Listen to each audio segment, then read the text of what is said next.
Hi, everyone. Welcome. We are so happy to have you here. My name is Camilla Griffiths. I am the Director of Applied Narrative Research here at Bliss. And we are thrilled to have you, and I'm personally honored and excited to be part of this discussion today. So, today we will be discussing, among other things, the question and importance of hope in social movements. More specifically, we will be joined by preeminent Black female leaders in the reparations movement to discuss the question of hope among Black women in the historical and contemporary reparations movement. We are spotlighting this conversation during Black History Month, but this is work that we are engaged in year-round at Bliss, in the reparations movement and also across other reparative and transformative social movements. And we hope you'll stay tapped into this conversation well beyond the end of this month. We are going to start this webinar with a brief introduction to the Bliss Collective for those unfamiliar. And Trevor, if you wouldn't mind ending the poll so people can see the screen. So we'll briefly introduce Bliss Collective. We'll also introduce our panelists. And then I'll provide some context for our conversation today by defining the hope gap and providing some data to ground us. And then I'll dive into the main event for today, a conversation with the Black women leading policy, advocacy, and intellectual forefronts of the reparations movement on the topics of hope, movement health, and increasing belief in reparations among Black women specifically. So let's get into it.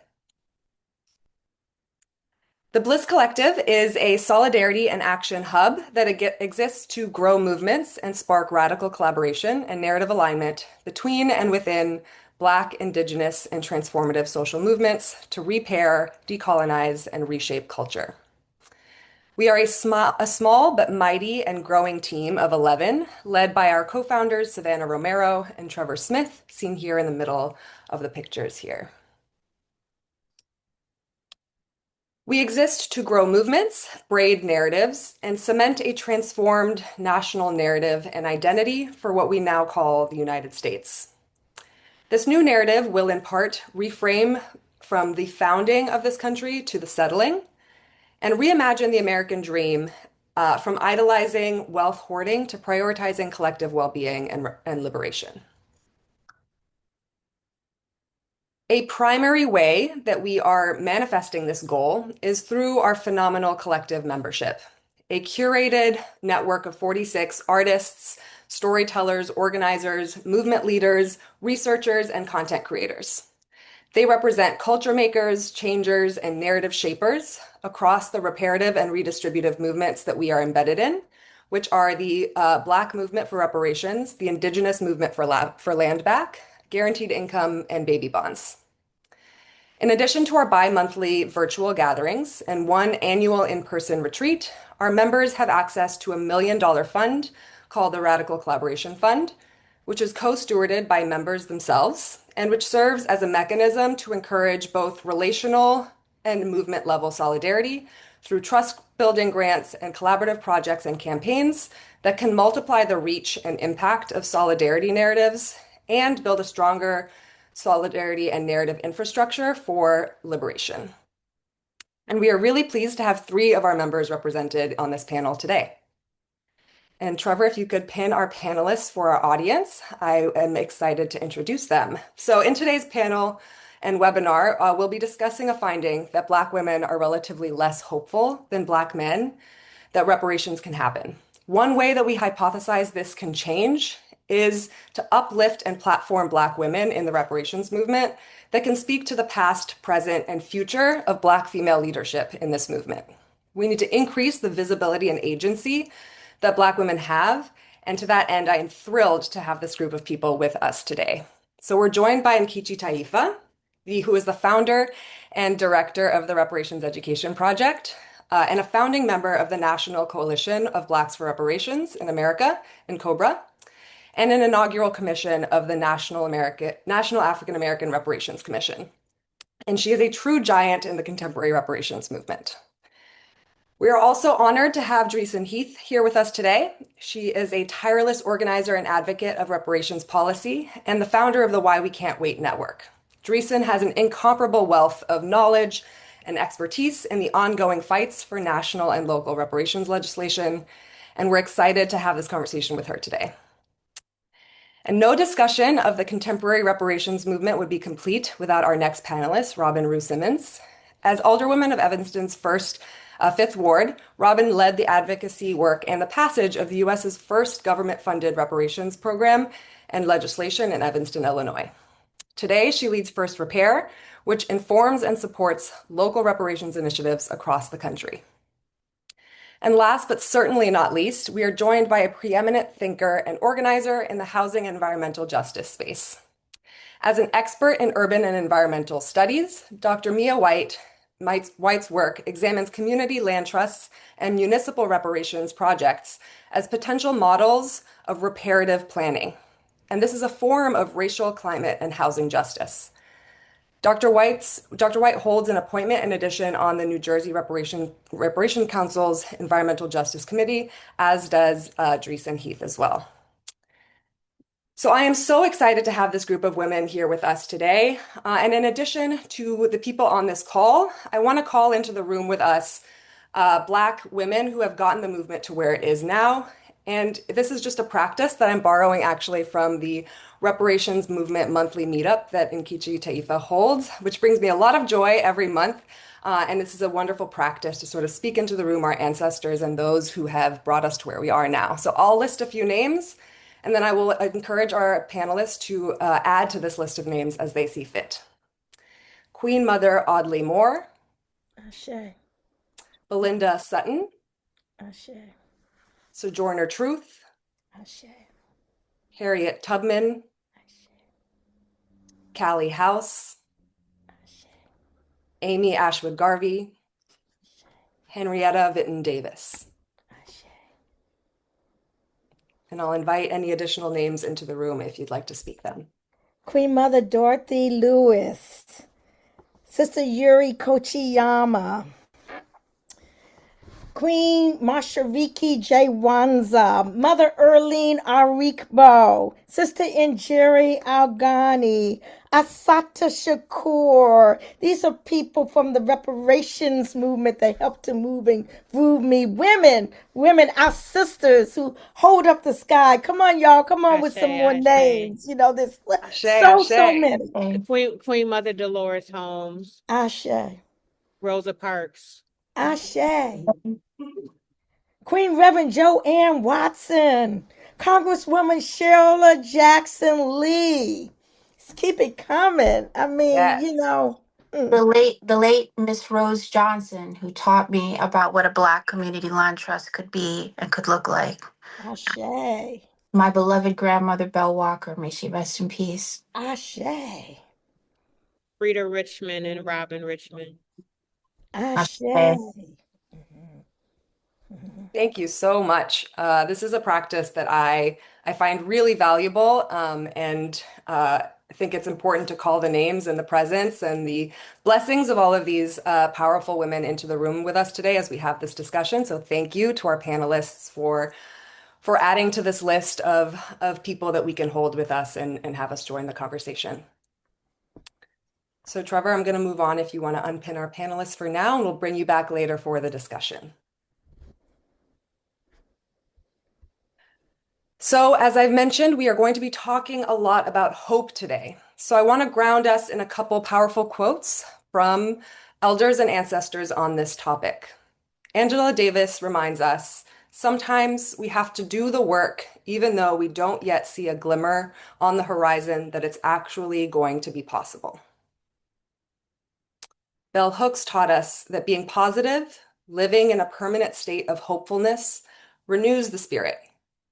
Renewing our faith in love's promise, hope is the covenant. Hope is and historically has been a critical psychological and emotional driver of successful social and liberatory movements. And I hope today that this conversation is an opportunity to reflect on the importance of hope and find opportunities to instill it in ourselves and others. But we can't have this conversation without recognizing the context we find ourselves in. We are in a moment of particular crisis when it comes to hope. Historically, oppressed and marginalized groups have experienced real trauma from colonization, slavery, and capitalism. which can suppress hopefulness and the belief that things can actually change.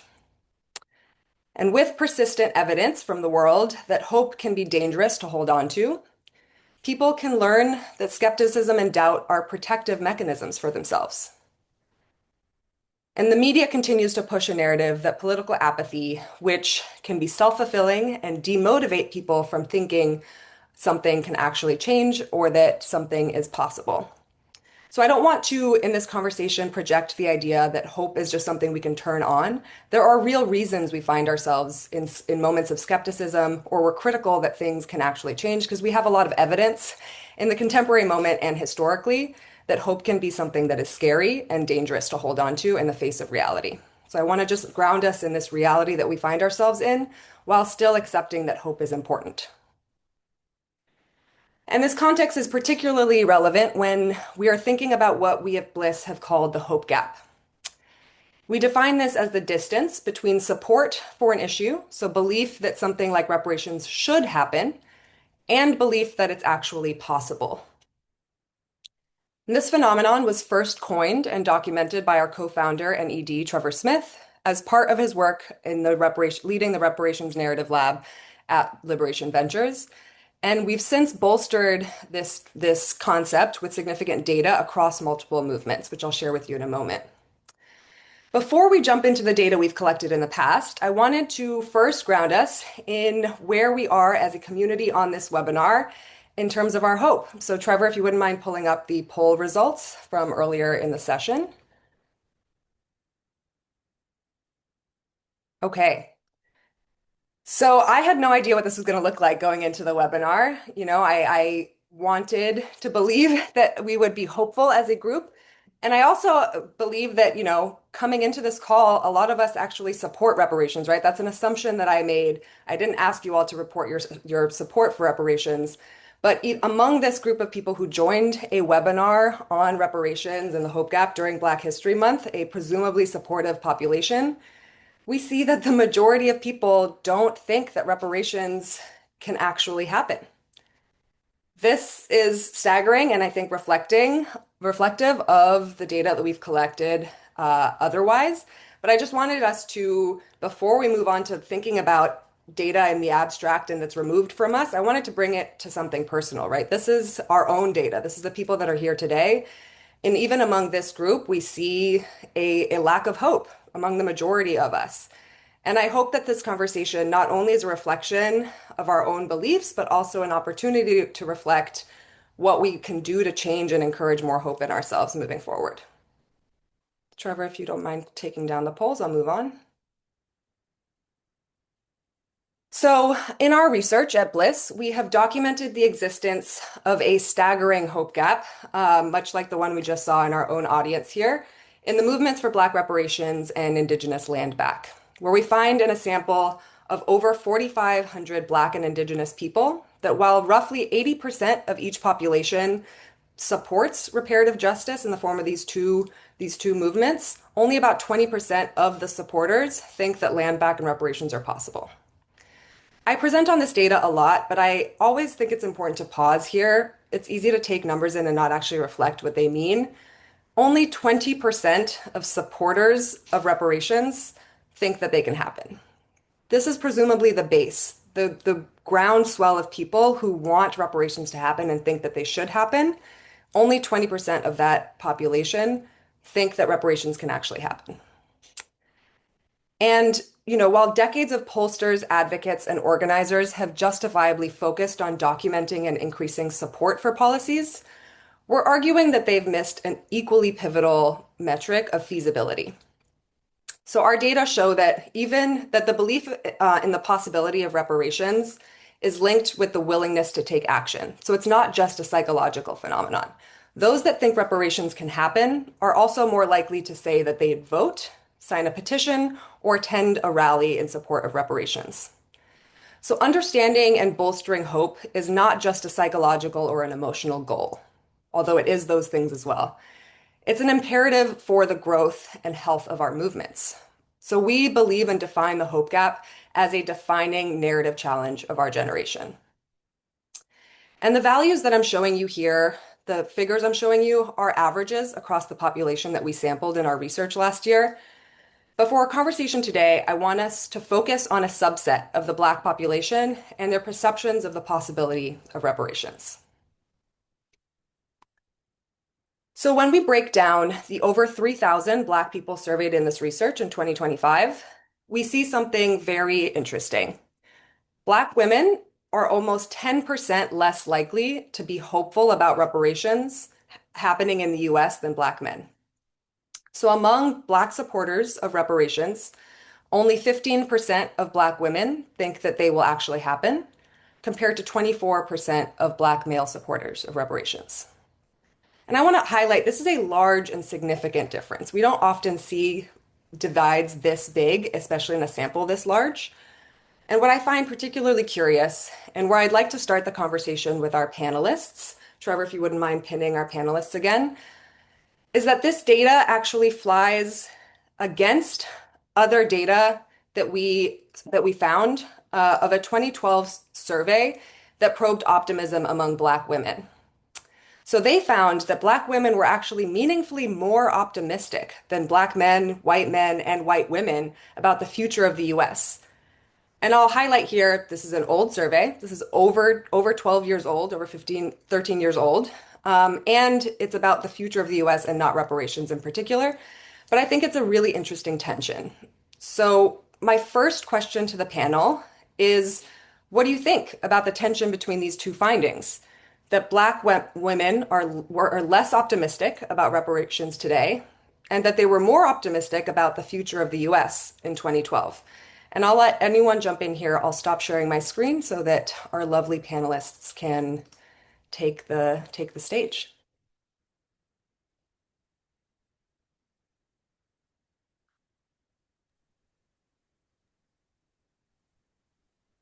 I don't want to be the Rob, first one. Oh, go, Robin. Go for it, sis. okay, all right. I mean, I think it is the political times that we're in. I think that it is so apparent that, and I want to make sure you all can hear me okay. Yeah. Yes. I think that right now where we're seeing an attack on our liberties that have been gained, and in all institutions where we're seeing legislation being rolled back, where we're seeing lawsuits and other forms of intimidation against equity and reparations. I think that it is far it is more difficult to be hopeful for some. I remain very hopeful, but I can certainly appreciate where if you especially are not really well informed and understand the legislative process, understand what's possible hyper locally, if you don't have strong Black institutions within your community, I do believe that it might be more likely that you are living with less hope, especially in the political times that we're dealing with today. I'll add to that and say that I think that that intervening period from 2012 to now, I think Black women are exhausted. I think it's no surprise that Black women, hold down their communities, their families. It really doesn't matter where we're talking about. I think that's a geographic universal. So if you're thinking about what happened in that period, we're talking about COVID, and how that impacted Black women in particular who needed to serve and care for elder care, child care, community care. And so for many people, COVID is not really over. The health impacts are connected to environmental justice impacts. So I think, and then think about Roe v. Wade being overturned. So I think there's this cumulative impact, these layers of concern and harm and burden that might explain to some degree why it appears that folks may be less hopeful. But I know that if you get into any room filled with Black women and you create the space where these kinds of conversations like we're having right now, first we talk about, what the grounds are, which have been extraordinarily challenging. But then people do come in very strongly, I think, with what continues to be motivating their hope and coming back to long-standing healing justice lineages that we all share. So um, it's been a hard decade, is what I would say. And Dreesen, go on, and then I'll just conclude. Sure. I mean, I believe in this cumulative effects as well. Like they're still, um, they are still affecting us. But I also see the hope around reparations and people even believing in government. Like there's lack of trust in government and what government can even meet in terms of basic rights, let alone a comprehensive reparative process. I see that a little bit differently than the optimism of the future. Just because, Black women, I think our optimism is grounded in necessity. And, hope has never been like a primary fuel for me, to be quite honest. It's an active mechanism, versus an aspirational value, which I'm sure we would all agree with. And that's not to be contrarian to this beautiful research either, but it's to actually record important data in and of itself. You had us enter into this call with, Jilly from Philly, living my life like it's golden. And, I think a lot of that's not because life is always golden. That's because I think about Mercedes Lucero, a brilliant writer and poet who says, we're born to keep turning our spirits towards the light. So not that the conditions have created this light, but that we are the light and we have to, hope is about commitment to preserving life and keeping our families and communities intact. And I'm driven a lot by the spirits of my great grandmothers and my grandmothers who didn't organize and survive and build infrastructure and communities because they were necessarily hopeful. Again, they did it because it was necessary. And, maybe there's not an extreme distinction between what is hope driven and what's ancestral driven, because if what is ancestral driven is our ascendant ancestors believing hope was us being alive and committed to this work, then, these things are talking to each other and in relationship with each other. But it's about commitment. What are you doing in the now to ensure the preservation of life, the reparative conditions to ensure that that continues on for generations? Yeah, and the reason why I wanted to just go last, because if it were not for hope, if it were not for hope within the past 50 years for me myself personally, I would not be here today. When we talk about 2012, I mean that just seems like to me just a drop in the bucket in terms of the long lasting. I mean, I was having a conversation with my colleague, Dr. Ngozi Williams, about this very issue not too long ago. And what she was saying was that hope was in our wombs. Those of us who survived, who were pregnant on those slave ships, okay? It was the hope that those of us who did not jump overboard, the hope that something, sometime, somewhere, at some point in the future, okay, was going to make all of this all right. So although we look at from 2012 to now, we know what's going on now, I look at it from a more protracted struggle, okay? And not just in that short period of time. And I think we need to expand our horizons to look at the longevity of the movement and longevity of Black women who have basically held up the skies. Thank you all so much. I think there's a lot to respond to in each of your responses. I'm going to try to move through that as we go through the conversation. I want to start, Robin, back with you. You mentioned, both you and Nkechi both mentioned that you are hopeful. You maintain hope. And I just love for you to, and I want to put a pin in the discussion of sort of how we define hope and whether it's hope or commitment that's driving us here, Dreesen, to your point. But I'd love to hear from you what grounds your hope? What are you hopeful in? What pushes you forward? And to Dreesen's point, really defining hope. So hope for me is very active. It's disciplined, it's measured, it's calculated.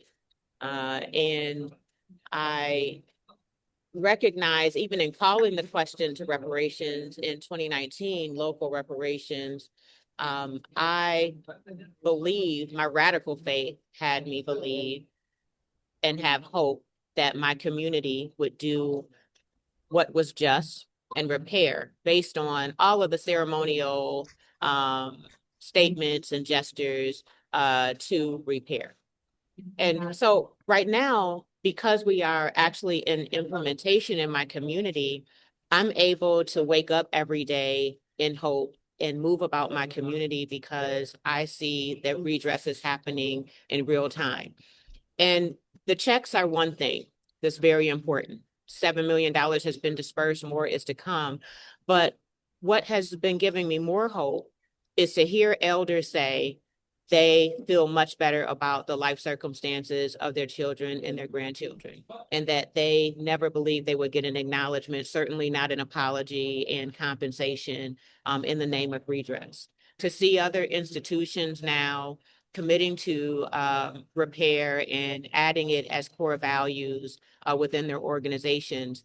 So seeing reparations actually activated even before the checks were dispersed, seeing that at least initial commitment to activity in the acknowledgement and apology, seeing how that has begun to heal our Black families and reconcile our diverse community, it gives me hope. And so I do recognize I have a unique privilege in a lot of cases to be in a community that is actively practicing redress and with tangible benefits.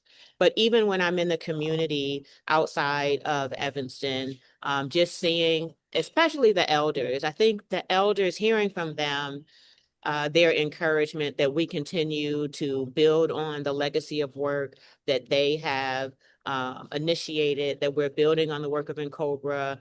So to hear from the elders, I continue to be hopeful because we see where we came from. And although we have so far to go, we know what we have overcome being enslaved. We know that we have had some gains and some wins. And so this is a unique season of momentum in the reparations movement.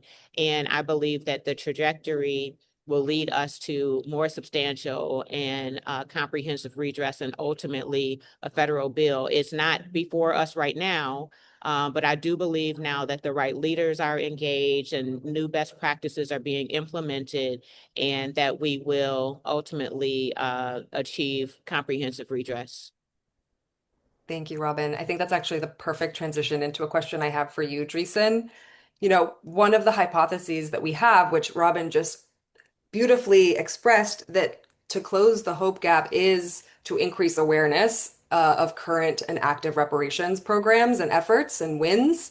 And you have such deep legislative involvement, both at the national and local levels. I'm curious if you could talk a little bit about sort of the breadth and the depth of some current reparations legislation, and whether or not that's part of sort of what keeps you committed or sort of hopeful, if you have hope for reparations. Yeah, I mean, I like this question because one of the things that I think contributes to this hope gap is a narrow imagination about what reparations can look like. Sometimes we, with additional political education, people then understand that it's not one bill, one check, one leader, one moment. And that framing has actually been strategically useful to our opponents around this work in particular. But what I want people to understand is that reparations legislation is very layered. It's interconnected and it's alive. It's not waiting, it's moving. And even in this incredibly political, hostile political and social climate. And so At the federal level, yes, you still have the anchor of HR 40 and S 40, the Commission to Study and Develop Reparations Proposals for African Americans Act. You have the Truth, Racial Healing, and Transformation Commission legislation, HR 40, S 40 being introduced now for over 35 years, right? Um, by ancestors John Conyers as well as Sheila Jackson Lee, now in the leadership of Ayanna Pressley. And in terms of them pivoting to TRHT, which is the Truth, Racial Healing, and Transformation Commission, that is complementary to HR 40, and that it would emphasize the role of truth telling, and also in the transformation piece render, this comprehensive reparations process. We also had some innovative legislation with the Reparations Now resolution that is also a federal legislation that was originally carried by forever Congresswoman Cori Bush, as well as now in the leadership of Summer Lee. And, that legislation is also complementary to HR 40 because we know that we can't just depend on one piece of legislation at this moment. And so it explains a little bit more what reparations would look like. It goes a little bit more in depth into also the present day impacts, not just the present day impacts, but also the present day harms that are happening that need reparations as well, right? One of our, key education points here is that reparation is not just for historical harms, it's for the harms that are happening now. We're going to need reparations for all of this mess that we're going through now and the assault on our rights and our humanity currently. And being able to also take, the leadership of Black Veterans Project with the GI Restoration Act, granting reparations for uh, uh, uh, Black veterans who were excluded from the GI Bill. There are other very specific bills around Restoring Artistic Protection Act that gets at reparative benefits for Black intellectual property. We know that one of the harms of the legacy of enslavement is stripping Black artists and Black creatives of their intellectual property rights. And so restoring those protections to them is a part of reparations. The individual bills, restitution bills that have been introduced on behalf of the Tulsa community, right? One for direct restitution to the remaining survivors, and one to address the federal statute of limitations if there is another federal bill. And so we have to be able to point to these different mechanisms, some of which create a task force and commission and have investigative powers, some of which deal directly with prescribing remedies right now. And that is the range that we have to be devoted to. We have to be devoted to the data, but we also have to be devoted to the fact that we have living data and we can start to implement these remedies right now. Thank you, Dreesen. I love the idea. There's two things I want to uplift from what you mentioned. I love the idea of tying hope to imagination. I think that that's something that is really intuitive, but not we don't necessarily do all the time. So having a narrow imaginations of what reparations are can be a source of sort of skepticism or cynicism. So I really appreciate you bringing that to the fore. And then the idea of living data. So we collect data that hopefully is useful and additive and complementary to the advocacy work that you all are doing. But you have data that you collect on a day-to-day basis through your conversations with legislators, advocates, people on the ground. And that is, those two things should be complementary and neither should be sort of dismissed in sort of the move forward. So I appreciate and just want to lift those up. I'm going to move to a question for you, Dr. White, because I think it builds really nicely off of this last point about sort of the work on the ground and the living data of people doing reparative work. So your research centers on cooperative spatial justice practices, so community land trusts, co-ops, collective ownership models in communities of color. How do you see these sort of grassroots place-based efforts connecting to the larger, broader reparations movement? Thank you. Thank you so much for that question. I think these kinds of approaches that think relationally between those of us here who are alive, those of us who have passed, and those who are yet to come. Approaches that think about the land in that framework, I think, are profoundly powerful. They emerge directly out of a healing justice lineage that, of course, we all share. I wanted to say that thinking about the hope question, and then connecting it to community land trust organizers and cooperative folks that I work with, really what they demonstrate again and again is that hope is a practice, maybe out of necessity. We can call it how we want to call it, but it's absolutely a practice. So if I think about the first community land trust, we know that the first one was started by Martin Luther King's cousin, Slater King, in Albany, Georgia. And the reason he started, and this is Black history that I think, I know I really endeavor to bring that into conversations, because I think when people think about community land trusts and cooperatives, unfortunately, they don't necessarily know the Black history that grounds this wonderful approach. So Slater King and a group of Black people, and there were some white partners and allies, recognized that when Black people were trying to assert their right to vote, they were being attacked, they were being vilified, they were being fired from their jobs, and they were being ejected from the land that they were working, right? And so the idea was to have a cooperative space where we could share the burden, where there would be a collective approach to thinking about the problems ahead. The problems are material, like we need food, we need a place to lay down, sleep, and build our lives. And they're also political, right? Like, what does it mean for Camilla to be out by herself over there alone, right? Trying to figure out how she's going to, and then what does it mean for Dreesen to be, is there a better approach? So the CLT movement is beautiful. Somebody's mentioning collective courage, and I wanted to mention.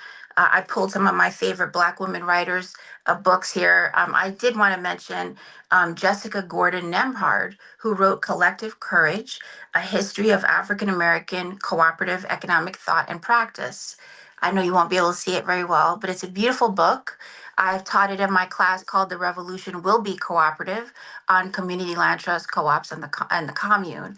And in that class and in the work on the New Jersey Reparations Council, my motivation was to offer to the committee the idea that slavery was both a land and labor regime. So we want to think about the fact that it was both land and labor happening simultaneously. And when we're able to do that, then we have to automatically maybe be thinking about repair and reparations as having to address that relationship between land and labor. I'll leave it there. We'll keep talking. Thank you so much. I really appreciate that. I think that it's really important, as you said, and in sort of expanding our imagination of the reparations movement, to understand how something like a community land trust can build into this broader movement and be a way that we see collective action manifesting in the reparations movement, and not just see sort of the figures in Washington pushing the legislation. And Kichi, I would love to hear from you to bring it back to the question of Black women in the reparations movement. Given your experience, your relationships in the reparations movement, I'm curious who you believe are Black women in the reparations movement that should become household names, and that have given you hope in the work that you do. Camilla, thank you so very much for that question, because it's really near and dear to my heart. Many people just heard about reparations when Ta-Nehisi Coates came out with that phenomenal article in the Atlantic magazine. But, reparations has been long standing, and much of the history, whether it's women or men, we don't really know. But what we do know, and what I want to uplift, is that two of the first formal records of petitions for reparations in the U.S. That were pursued and won came from formerly enslaved Black women. Number one, Belinda Sutton Royal and Henrietta Wood, who successfully sued their former enslavers' estates. And I might add, these were estates that they had a huge part in building. At the end of the Civil War, there was Sherman's Field Order 15 and the Black Ministers, meeting, and that's where the 40 acres and mule came from. We don't know what women were actually there. We hear about the men, but we know that women are always right there, whispering in the ears. They said, "What do you want?" They said, "We want land, okay? We want reparations, and we want freedom." But in 1898, there was a Black woman named Callie House. We're talking about someone who was a washerwoman, okay? And her colleague, Isaiah Dickinson, Callie House and Isaiah Dickinson, they spearheaded the first mass-based reparations movement in the United States. It was called the National Ex-Slave Mutual Relief Bounty and Pension Association, which actually had over 600,000 dues paying members. What were they doing? They were seeking compensation from federal agencies for formerly enslaved people, for the aged, people who were just coming out of enslavement, for the survivors. Okay, what was her reward? What was the reward of Callie House? She was targeted. She was wrongfully convicted. And she was imprisoned for a year and a day for her grassroots organizing work. Why? Because they said, this is fraud. No way could you have believed that the United States government was going to pay Black people, formerly enslaved people, anything. She was imprisoned for that. That is another name that must be front and center. Another name, a name that has ensued all the way throughout the 20th century, is the name of Queen Mother Audley Moore. And thank you, Professor Ashley Farmer, who just recently released a biography on the great Queen Mother Moore. Queen Mother Moore had been part of the Garvey movement. She actually was born, I think, in 1898, something along those lines. But she has been influential in every single reparations movement throughout the 20th century, influencing leaders, whether we're talking about Malcolm X, whether we're talking about Martin Luther King. I mean, you name it, the list goes on and on and on. She was one of the most vocal advocates at a time when it was not popular. People laughed out of the room. Okay, but she was steadfast. She had the ear of African leaders and governments. Okay, it was Queen Mother Moore who worked closely also with the Republic of New Africa, Imari Abubakar Obadeli, and others. So helped shape both the Civil Rights Movement and the Black Power movement.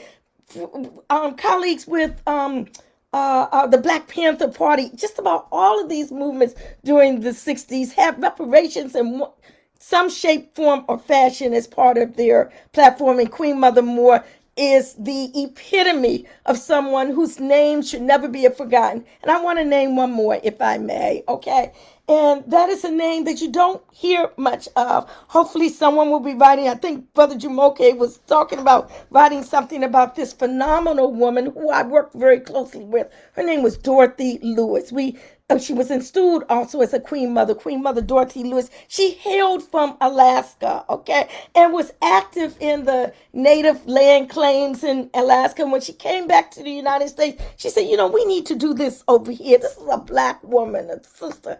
And she really was the inspiration behind a lot of what we see. She worked very closely with the African National Reparations Organization, which held tribunals on reparations. She worked very closely with the Republic of New Africa. And according to my understanding, it was she that whispered into the ear of Imari Obadeli in 1987 that he needs to convene reparationists from across the country to come together to form a mass-based movement. And that movement ended up becoming NCOBA, the National Coalition of Black Reparations in America. So this is just some of the names: Callie House, Belinda Sutton Royal, Henrietta Wood, Queen Mother Audley Moore, and Queen Mother Dorothy Lewis. And there's so many more as well. The ones who Thank you. are on this panel right now, Robin, okay, we want to Can't talk about forget Rose them. Park. I'm going to even go there. But Robin Boo Simmons, Jason Heath, Mia White, and yourself, Camilla Griffiths.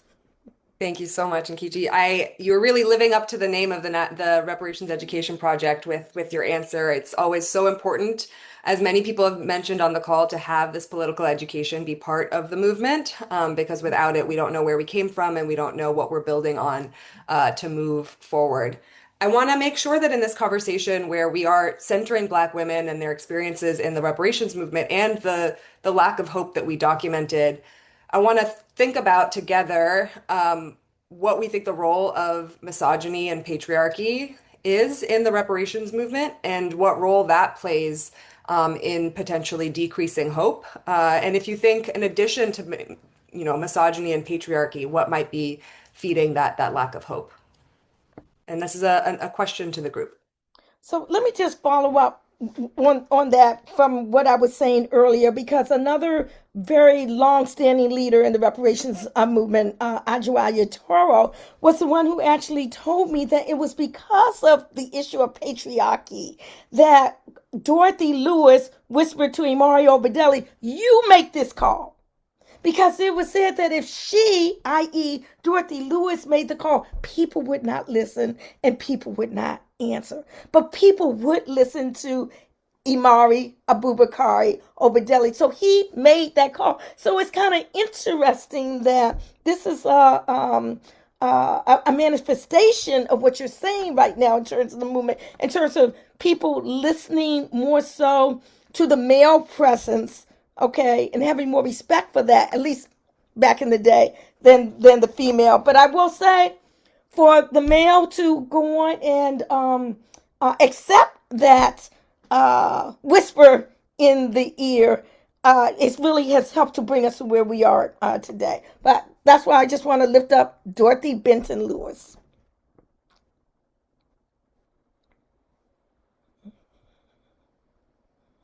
Thank you, I'm Nkechi. complete. Anyone else on this question? Yeah, I mean, misogyny and patriarchy, pair with all the isms as well.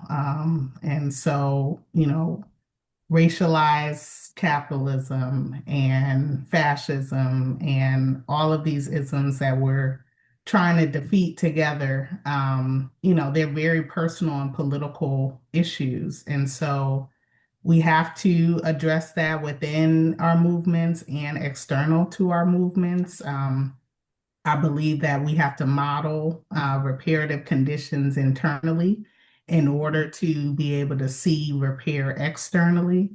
And anyone could fall victim to, being enablers of misogyny and patriarchy. And when you look at even the role, sometimes it's a whisper, right? Sometimes it's also a very active role in a process that might be suppressed. And so when you look at even the progress in the last 20 years around reparations, you see a lot of Black women, being some of those strategic minds. You see them doing the research. You see them drafting the legislation. You see them building the coalitions and bringing all the people together. The testifying, the, whipping the votes, all of this deserves more recognition, acknowledgement. And you don't have to put it on a billboard, but it's also about we don't want to do more harm to ourselves through this work, right? So we have a collective responsibility. One of the key pillars of reparations is acknowledgement. And so we have to acknowledge the labor that is fueling this work, because there is a particular kind of exhaustion that comes from, fighting within a movement that sometimes replicates the harms that we're trying to repair. And, as someone who believes deeply in Black feminist principles, you center the most harm. And that means that, Black women, Black trans and gender nonconforming people, Black people with disabilities. Like if the reparations is designed in a way that particularly benefits and has, some type of gendered and intersectional approach, because we know the impacts of these harms are gendered and are intersectional, we will know we've done the work when we have that breadth of harm meeting the breadth of repair. I'll just jump in to lift up Kimberly Crenshaw's name, because she's given us so much of this brilliant scholarship on intersectionality, which, of course, builds directly on what Dreesen and Nkechi are saying. And I was also thinking about the ways in which power moves through misogyny and patriarchy, and thinking historically about that. So, for instance, thinking about the women of the Black Panther movement and what those specific Black women who may have found themselves having to navigate certain tensions decided to come up with public approaches to surviving the moment, feeding the people, providing medical care, organizing all those free breakfasts. Ruth Beckford Smith, Erica Huggins, Elaine Brown, women who were ready to pick up arms when needed, but also we're always asking the question, how are we surviving? How are we going to survive? And deciding that, feeding people was as much a part of the process of liberation and abolition as anything else. And then what do we see later? We see the federal government take that model and institutionalize it such that we have free breakfast program that I, as a kid, was able to benefit from. But so it just brings me back to this idea of how do we think relationally? How do we think relationally about how power shows up in our relationships? And how they manifest as social conditions that none of us here, originated, but that we live in. That sometimes when we just walk in a room, we may even conjure some of those power dynamics. So I think staying really accountable to understanding our relational social dynamics is really important. Thank you. I wanted to ask another question to the group, and I'd love it if each of you could answer before we move on to sort of Q&A from the audience. I'd love to hear from each of you if there's things in your own personal life, in your own personal practice that you do on a daily basis, on a regular basis to maintain hope. And, hope has been defined in a lot of different ways in today's session. And I want to just lift some of those up so that you can keep those in mind as you're answering. Hope has been defined as commitment, as practice, as active, as calculated, and as a necessity. So when you're answering this question, thinking about hope in that expansive way, what do you do in your personal life to cultivate it, maintain it? I do a few things. I would say one of my mentors reminds me that we should pause and acknowledge our milestones and not take those for granted. Celebrate them, at least acknowledge them. And that's helpful in seeing how far we've come and remaining hopeful on our path forward. I also sit in community when I need it, when I may feel beat up in the space or having rejection to policy or opposition rather. And I've really opened the year out, spending more time in community where my first inspiration has come for reparations. And then I will say that boundaries are important, but just doing the work for me, just doing the work, building on each milestone, inching towards repair, not being discouraged that we are not at full repair or comprehensive repair, or it's not enough, or cash isn't enough. Just recognizing that the work is part of a continuum, and doing the work keeps me engaged. And whether it is showing up to speak with students, or it is actively expanding our legislation in Evanston, or giving encouragement to another municipality that they can also achieve redress in their community. Those are the activities that keep me fueled, but then also live music, sound baths, aromatherapy, plants, all of those types of well-being practices are a very, very big part of my life. Sometimes that even requires me to be isolated just from being overstimulated. So I think that there is a long list of ways I know that I manage the space. So I'll go next because I really almost have tears in my eyes because I'm still struggling to find that balance. But I will say that I do credit the reparations movement for having me think about the balance that's necessary to continue this work. I remember one of the foundation, the branches, whatever has LB has a stipend specifically to take care of yourself, for health and things along those lines. I get love by going to things. First repairs convenings in December every year. I feel love being part of the Why We Can't Wait network, and people who are out there dealing with the legislative aspect, something that I was dealing with like 20, 30 years ago. I feel love not having to do that because other people are stepping up to the plate doing those things. I feel love and hope learning about other people's struggles, the Bliss Collective and the indigenous sovereignty. I feel love working with my Japanese American allies and the white allies, and it's just these are the things that help to move and groove me. But most of all, I just gotta say, it is so very, I don't know the word for it, but I really feel that I am right now, because of everything that's happening right now, positively with the environment reparation, sitting under the shade of trees that our ancestors planted seeds and helping to build, that I was part of bringing forth some of those seeds as well. That's what really gives me pleasure. But I got to learn that balance thing. So I just want to say, and all of this is it's a part of that. Thank you, Nkichi.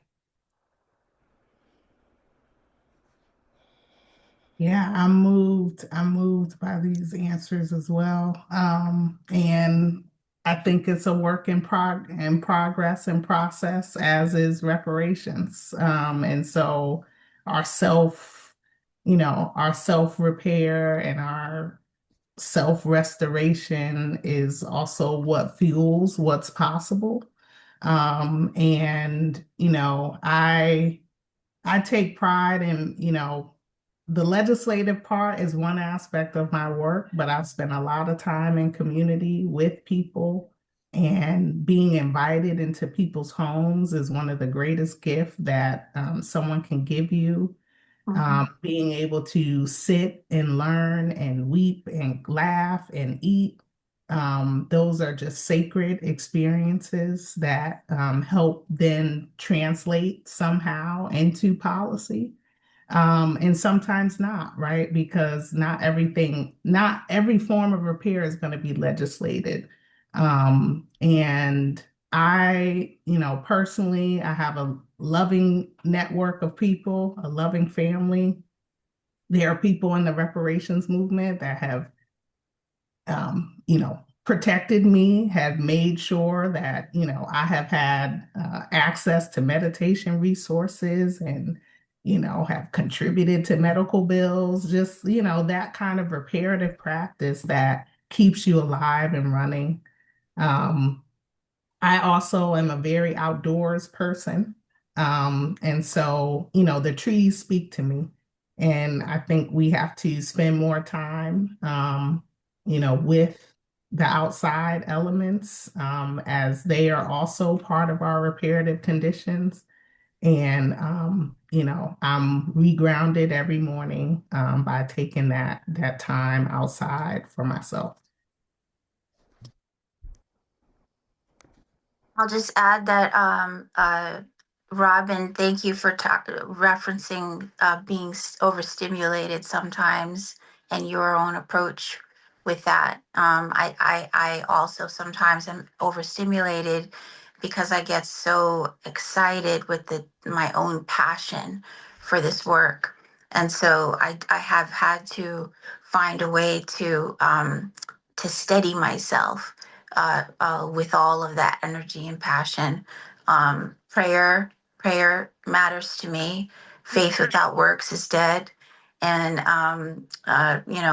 that I believe that profoundly. So the idea, maybe for our conversation, is to think about the relationship between hope and faith, where we're thinking about faith as work. We'll be thinking about actually working. So when I am in community and I see people reframing ideas in ways that others can hear it more directly. For instance, I was in a meeting in Queens about a community land trust starting out there, and I'm from Queens. And somebody said, I think we should experiment with the language zombie buildings, because we have all these zombie buildings that are all in our community that are held vacant by speculative, corporations. And so they're zombie buildings. Nobody's taking care of them, but they anchor in a way our community. They're zombie building, and I just, these are moments where I'm sitting with community organizers, learning in such a visceral way the power of narrative and the power of language, to be able to just viscerally get right to the point. Zombie buildings anyway. So I think being in community meditation, sometimes laughing at myself, trying not to take myself too seriously, and playing with my dog and two cats. I have two children, but also I'm a crazy baker. I'm a serious baker. I bake something almost every day. I bake pies almost every week. My family's a little sick of me sometimes, but I bake a lot. And baking, especially when you're working that dough and it seems impossible, some of you may know what I'm talking about. When you're initially working that dough, it's sticky and shaggy, and you feel like this thing is never ever going to get to where I need it to go. You keep stretching it, it's not window pane, got to go back. And I mean, this is a workout. And it's almost despairing, right? Because you've been working at this, and then something shifts and you feel the dough change in your hand, and it's so subtle. It's so subtle, and it starts to look less sticky and less shaggy and more like the dough in the video that it's supposed to look like. And so that's just how I see this work we're in together. That's how I see it. It is extremely physical, it is spiritual, it's sometimes despairing, but we have to keep at it. That is a wonderful, wonderful answer to move us into audience questions. And I just want to thank you all for sharing, being vulnerable about what practices you take and what keeps you hopeful. I hope that our audience can also learn from that and practice those same rituals themselves if it's necessary. So I really appreciate you sharing. So I'm going to move to, we probably have time for a couple questions from the audience. We have one from Liana Cabral, who says, I think there's a tradition in Black communities to keep doing the work, even if it doesn't feel achievable in your lifetime or feels inconceivable in general. And Dreesen, this goes back to the point you made earlier. Liana is wondering if that's part of what shaped the responses to the poll today. For example, if you were to follow up with those who chose no, said reparations are not possible, and asked if they still believe in committing to the movement and working towards reparations, would most of them still say no, or would they say yes? And I'm curious, just want to pose that to you all, what role you think sort of commitment versus hope, or commitment in the face of something feeling inconceivable. Any comments on that question? Yeah, I just want to say to that, if I can, one of the things that I've learned from my work in the reparations movement is that you must believe in what you do. You must believe with all your heart and your soul. You must believe it on good days and bad days. You must believe it whether you're laughed at or whether you're taken seriously. I've had it all, whether you're an insider or whether you're an outsider, because it is the belief, it is that faith, it is that hope in a cause that helps move the issue forward. I would not be here today if I just didn't feel it within my bones, regardless of what other people thought. It wasn't always like it is now. You would really laugh at it. It was reparations was the butt of jokes. Mm-hmm. Queen Mother Moore experienced that time after time after time, but she kept going. Okay, and then there were younger people who heard her and felt it too and kept it going. And there are other people after us. So I guess what I'm saying is somebody has to have that belief and that hope, because some receptive ear out there will hear it and carry on, the struggles. That's just all. I appreciate that question. And yeah, so thank you. This is, I'm sorry. This is very emotional for me. So thank you the for this space to be emotional. Thank you, Nkechi. Any other answers to that question before we move to the next one?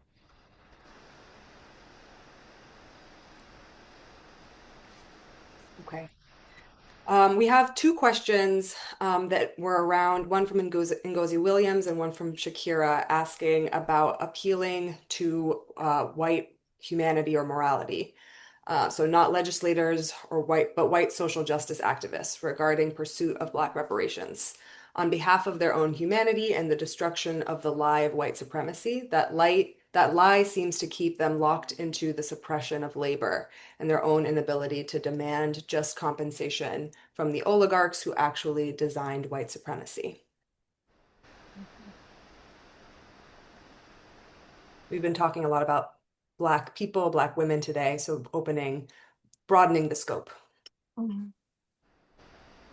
Yeah, I mean, I think, just as much as Black people who of African descent need healing, so do white people and every other group of people, needing repair internally. But I think, my own personal philosophy and some of the strategies of why we can't wait is, when you have a Black issue, Black-led leadership, you double down on Blackness, and everybody has to either get on the train or get left. And I think part of the economy and the political situation is that, I have always believed democracy is still an unfinished project. And that is because democracy is based off of the racial capital, and particularly the exploitation of Black people in particular.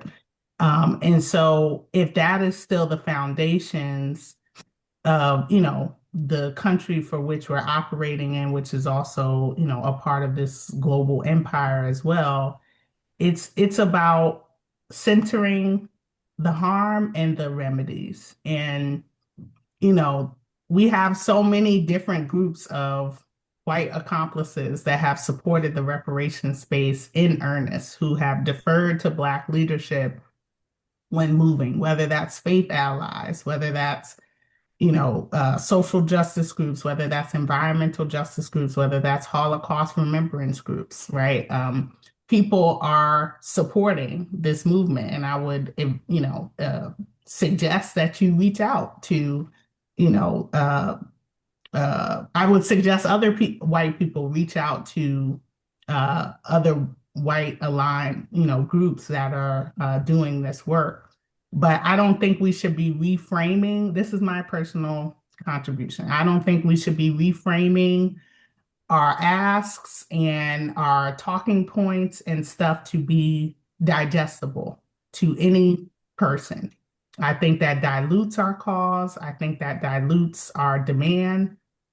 And when, oftentimes I hear, well, we need the majority of white people to be on board in order for this to happen nationally. That hasn't happened, the majority of Black people haven't been on board for any of these federal policies, right? And so we don't need additional polling that proves, more white people support this. We need more Black people to believe that they are deserving of this repair. And we need more white people to support that active process towards reparations. So that's where I lie on that. I'm not, knocking the polling work that does illuminate these things. But to me, it's the most important to keep Black people at the center of this issue. I agree completely. I will say that when given an opportunity to be in ally spaces, there's no negotiating or pleading the case or even trying to convince of the case for reparations. Black leadership is centered. Black folks are prescribing what redress is. And I can think to initially calling the question in Evanston, one of my colleagues asked, well, why don't we just call it something different? And I think that addressing it as it is and not being compromised is a first step to repair. And it gave a lot of opportunity for education. And when I have an opportunity, I speak to reparations as if it's common sense, because it is, and with a goal to make it commonplace, and speak to the values of the community that I am before, and show them how reparations helps them meet their own values.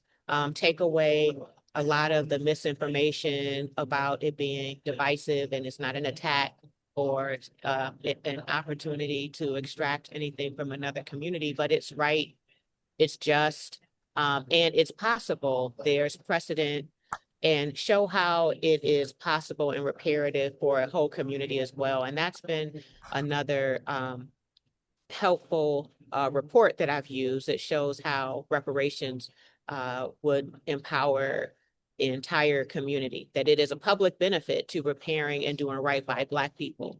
And so that is another report that can be helpful. It's a bit frustrating because it should not take that. Just the moral argument alone should get us there. But we've seen over hundreds of years that alone will not get us there. And so showing the public benefit of reparations is helpful sometimes.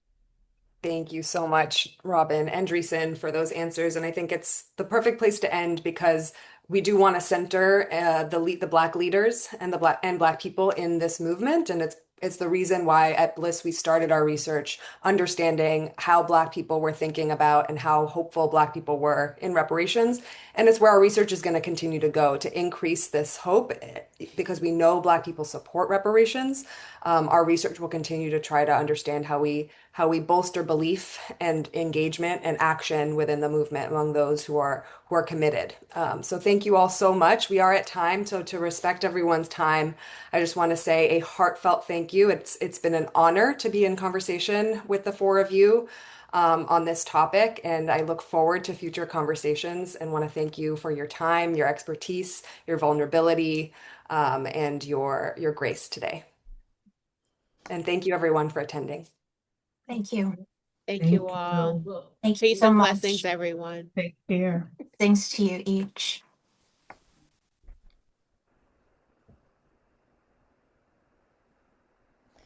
Will the chat be saved so we can? I didn't get a chance to look at the chat. Will it be saved? Do It you will, know? yes. Okay, great, fine. Thank you so very much. I don't know if we're still on the air, but whatever. Take care, y'all. Appreciate you. Thank you, Teresa, and I hope you Thank feel you better. so much. You. Thank Bye, you. Jason, thank you.